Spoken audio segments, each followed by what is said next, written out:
टिका चल टिका टिका टिका हो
कौन ताई मन खड़े हो अपन नहीं मन पर तो सबो जन आस्था है ना।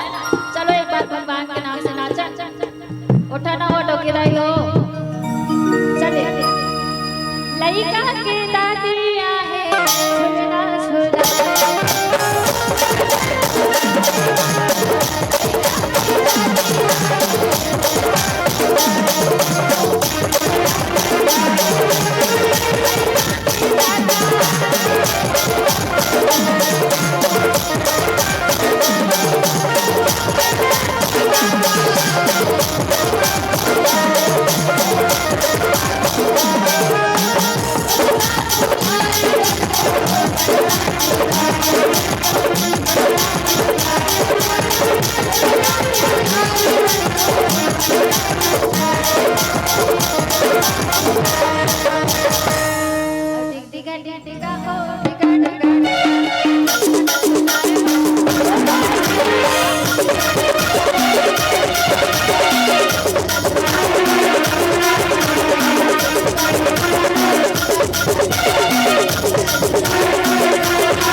टिकटिकल समाप्त करते